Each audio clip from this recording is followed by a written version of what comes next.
Hi అండి, welcome to 90s food. ఈరోజు recipe వచ్చి రాయలసీమ ఎంతో ఫేమస్ అయిన చింతకాయ పచ్చడి ఎలా తయారు చేయాలో ఈ వీడియోలో చూద్దాం. ఈ పచ్చడి తినడానికి పుల్ల పుల్లగా అలాగే కారం కారంగా ఉంటుంది. ఒక్కసారి తిన్నారంటే మళ్ళీ మళ్ళీ తినాలనిపిస్తుంది. ఎలా చేయాలి వీడియోలో చూద్దామా. ముందుగా స్టవ్ వెలిగించి 2 స్పూన్లు పుచ్చిగింజలు వేసి వేయించాలి. ఇలా మూత పెట్టి వేయించకపోతే అవి చింది కింద అన్నీ పడిపోతాయి కాబట్టి మూత పెట్టే వీటిని వేయించాలి. వీటి ప్లేస్లో పల్లీలైనా వేయచ్చు. నేను ఇక్కడ పల్లీలు వాడట్లేదు. ఇలా వేయించి ఒక గిన్నెలోకి తీసి పక్కన పెట్టాలి. అదే పాన్లో కారానికి తగినన్ని ఎండుమిర్చి తీసుకొని 1/2 స్పూను నూనె వేసి వేయించాలి. ఇలా వేయించేటప్పుడు 1/2 స్పూను జీలకర్ర వేసి వేయించాలి. ఇందులో కావాలంటే ధనియాలు అలాగే పచ్చిశనగపప్పు మినప్పప్పు వేసి వేయించుకోవచ్చు. నేను ఇక్కడ ధనియాలు వాడట్లేదు కాబట్టి మీరు కావాలంటే వేయచ్చు. ఇలాగా అన్నిటిని వేయించి గిన్నెలోకి తీసుకొని పక్కన పెట్టాలి. అదే పాన్లో 2-3 లేదా 4 రెమ్మలు కరివేపాకు వేసి నూనె వేసి వేయించాలి. ఇందులో ఉన్న తేమంతా పోయేంత వరకు వేయించాలి. కావాలంటే పచ్చి కరివేపాకు లేకపోతే ఎండు కరివేపాకు అయినా వాడచ్చు. ఇలా అంతా వేయించి ఒక గిన్నెలోకి తీసుకొని పక్కన పెట్టాలి. ఇలా చూస్తున్న అన్నిటిని ఈ విధంగా వేయించాలి. అదే పాన్లో ముందుగా కట్ చేసి పెట్టుకున్న 2-3 టమాటా ముక్కల్ని వేసి 1 స్పూను ఆయిల్ వేసి మూత పెట్టి ఉడికించాలి. ఇలా 80% వరకు ఉడికిన వాటిలో 1/2 టీ గ్లాసు నీళ్ళు వేసి ఉడికించాలి. ఇలా నీళ్ళు వేసి ఉడికించి చూస్తున్నారు కదా, నీళ్ళు వేసి ఇలా ఉడికిన తర్వాత మూత పెట్టి స్టవ్ ఆఫ్ చేసి ఒక 5 నిమిషాల పాటు చల్లార్చనివ్వాలి.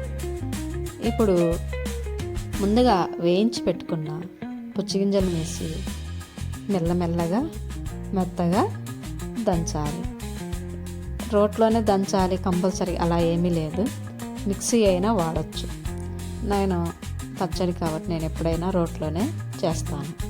ఎలా అయినా రోటి పచ్చడి, మిక్సీ పచ్చడి ఆ టేస్ట్ ఈ టేస్ట్ బట్టి ఇలా రోట్లో దంచుకుంటేనే చాలా బాగుంటుంది. ఇలా మెత్తగా దంచిన తర్వాత వేయించి పెట్టుకున్న ఎండుమిర్చి అలాగే కరివేపాకు జీలకర్ర అన్నీ వేయించి పెట్టుకున్నాం కదా, ఇందులో 1 స్పూను ఉప్పు వేసి మెత్తగా దంచాలి. చాలా తొందరగా మెదిగిపోతాయండి ఇవి. వేయించినవి కాబట్టి తొందరగా మెత్తగా మెదుగుతాయి. ఇలా అంత మెత్తగా దంచాలి. ఈ పచ్చడి వేడి అన్నంలోకి అలా నెయ్యి వేసుకొని తింటుంటే చాలా బాగుంటుంది. ఒకసారి ట్రై చేయండి. ఇప్పుడు పచ్చి చింతకాయ తొక్కు అంటారు మా సైడు, మరి మీరేమంటారు నాకు తెలియదు. ఇది వేసి 1 స్పూన్ వేసి ఆ పొడిలో అంతా కలిసేంత వరకు దంచాలి.